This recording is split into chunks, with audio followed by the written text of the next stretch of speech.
श्री शिवाय नमस्तुभ्यम। हर हर महादेव। जय महाकाल। 23 सितंबर पितृपक्ष से ही आपको इन उपायों को करना शुरू कर देना है। आप सबको पता हो कि पितृपक्ष का श्राद्ध पक्ष का माह चल रहा है, जो कि हमारे पितरों को प्रसन्न करने के लिए है। इसमें यदि हम कोई से उपाय अपने पितरों के निमित्त करते हैं तो 1 साल तक हमारे पितर हम पर कृपावान होते हैं और उनकी कृपा और करुणा से हमारे जीवन के सारे कार्य सफल होते रहते हैं। ऐसे में आपको रोटी के ऊपर रोटी वाला उपाय करना है और दूर्वा को परिंदे वाले स्थान पर रख देने से आपके ऊपर पितरों की महान विशेष कृपा आप पर चलेगी, जो कि अगर यदि पितृदोष है तो पितर आप पर अति प्रसन्न हो आपको आशीर्वाद दे देंगे। और काले तिल को पीसने वाला उपाय है आपको, और दूर्वा को परिंदे वाले स्थान पर रोटी के ऊपर रोटी रखकर वाला उपाय है। इन तीनों उपायों को आपको इन पितृपक्ष में किसी भी दिन करना है। आप चाहो तो इसे रोज कर सकते हो, रोज कर लेते हो तो निश्चित है आपके ऊपर पितृ जो दोष है वह दूर होने के साथ साथ पितृ आशीर्वाद में बदल जाएगा। तो आइए कैसे करना है, कब करना है, इसकी पूरी जानकारी। आप अधूरी जानकारी रखकर आपको कुछ नहीं लाभ होगा, इसलिए वीडियो को पूरा ज़रूर देखिए, समझ लें।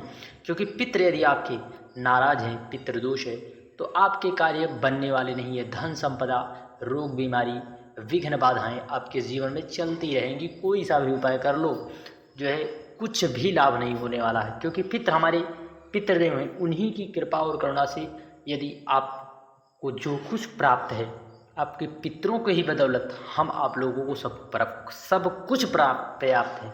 इसलिए यदि हम उनके निमित्त, यही पितृपक्ष आता है, सिर्फ उन्हीं के निमित्त यदि कुछ भी करते हैं तो वो हम पर ज़रूर आशीर्वाद देते हैं। सबसे पहले आपको इस तरह से लेना है रोटी। आप इस पर एक गुड़ का टुकड़ा रख लो, फिर आपको एक रोटी से और रख लेना है, एक रोटी से ढाँप लेना है। और आपको इसे किसी भी दिन यदि आप चाहो तो जो है पितृपक्ष के प्रथम श्राद्ध में ही प्रथम दिन ही आपको करना है। और इस उपाय को आपको रोज करना है। इस पूरे पितृपक्ष आप रोज करते हैं, क्योंकि आपको पता है गौ माता में 33 कोटि देवी देवता निवास करते हैं।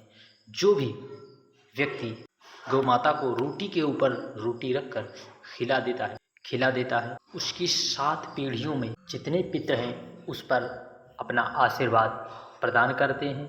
और यदि कोई महिला भूलवश भी गौ माता को रोटी के ऊपर अर्थात रोटी गुड़ और फिर रोटी रखकर खिला देती है तो वह अपनी पीढ़ी तो उतारती है, साथ ही साथ अपने दोनों कुलों को उतार देती है। अर्थात दोनों कुलों की पितरों की उस पर विशेष कृपा होती है और पितृ देवों की कृपा से उसे आशीर्वाद प्रदान होता है और उसके जीवन में जो विघ्न है वह पितृ देव की कृपा से ज़रूर दूर होते हैं।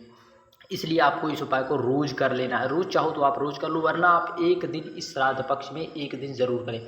क्योंकि रोटी के ऊपर थोड़ा सा गुड़ रखकर अपनी गौ माता को देने में आपका क्या जाता है, आपका क्या नुकसान होता है। तो आप इस उपाय को जरूर कर लें। श्री शिवाय नमस्तुभ्यम। बढ़ते हैं अगले उपाय की ओर, जो कि हमें यदि आप नौकरी व्यवसाय से परेशान हैं, कोई उपाय कारगर नहीं है, तो पूज्य गुरु जी की श्राद्ध पक्ष की जो कथा पिछले वर्ष की थी उसी ने इस उपाय को बताया था। पूज्य गुरु जी ने आपको इसी तरह से 11, 21 इतनी दूर्वा लेनी और दूर्वा को आपको लेकर, ये देखिए आपके परिंदे वाला स्थान है, आप यहाँ पर एक पात्र रख दीजिए। फिर आपको एक दूर्वा जो आप 5 से 7 दूर्वा लाए उसे यहीं पर रख दीजिए, लाए हैं उसे आपको यहीं पर रख देना है एक पात्र में।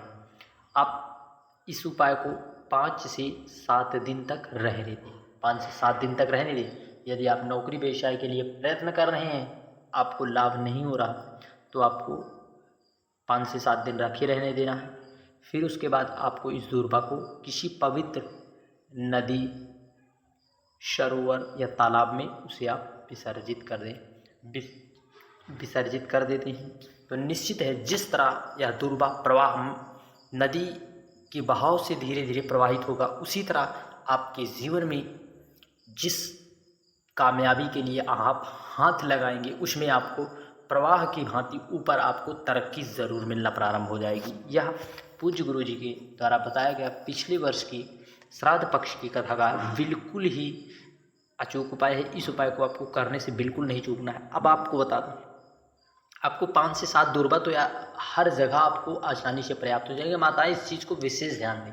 जो है 5 से 7 दूर्वा, आप शहर में रहते हैं तो भी आप क्यारे में, आप जहाँ पर क्यारा है आपके घर में, वहाँ पर आपको दूर्वा ज़रूर मिलेगी। आपको इस उपाय को कर लेना है, बिल्कुल भी चूकना नहीं। अब बहुत से लोग कहेंगे हमारे घर में तो भैया परिंदा नहीं। परिंदा नहीं तो कोई बात नहीं, आपके घर में आरू है।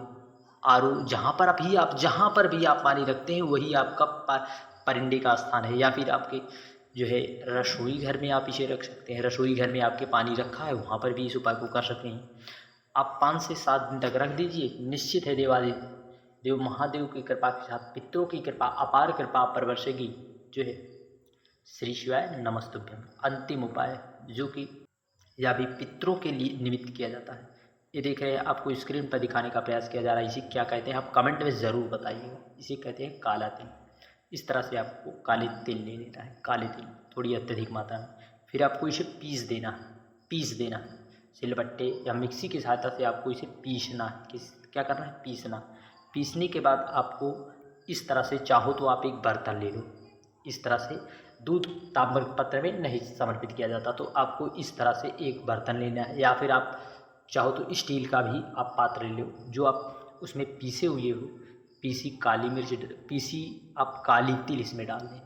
आपको 2 सफ़ेद पुष्प इसमें डाल देना है। सफ़ेद पुष्प, 2 सफ़ेद पुष्प डाल दिए आप इसमें। और पीसी काली मिर्च आप 2 दाने अक्षत के भी आप इसमें डाल दिए। फिर उसके बाद आपको जो है कहाँ जाना है? आपको चाहो तो आप वट वृक्ष के नीचे जाइए। वट वृक्ष के नीचे आपको इसे समर्पित कर देना है। अपने पितरों का भाव स्मरण करते हुए, अपने पितरों को याद करते हुए आपको समर्पित कर देना है। और चाहो बेल पेड़ के नीचे भी जा सकते हैं और पीपल वृक्ष के भी नीचे जा सकते हैं, जो कि शनिवार का दिन है। विशेष पवित्र और पावन है शनिवार के दिन। काले तिल वाला उपाय आप ज़रूर करें। आपको रविवार के दिन पीपल वृक्ष के नीचे इस उपाय को नहीं करना है। रविवार के दिन आप ध्यान दें, पीपल वृक्ष के नीचे इस उपाय को आपको नहीं करना। और बाकी आप इस उपाय को कर सकते हैं। निश्चित है पितरों की कृपा आप पर ज़रूर बरसेगी। भगवान पितृदेव की कृपा से जो आपके जीवन में धन संपदा व्यापार नहीं चल रहा है, वह ज़रूर आपका चलेगा। और पितर आपको मालामाल कर देंगे, अर्थात धन संपदा वैभव की आपके जीवन में कमियां नहीं रहेंगी। पितर आपको ऐसा आशीर्वाद देकर ज़रूर जाएंगे यदि आप पितरों के निमित्त इस उपाय को करते हैं तो। श्री शिवाय नमस्तुभ्यम, जय महाकाल। वीडियो की जानकारी उपयोगी लगे चैनल को सब्सक्राइब कर कमेंट में हर हर महादेव लिखना ना भूलिए। जय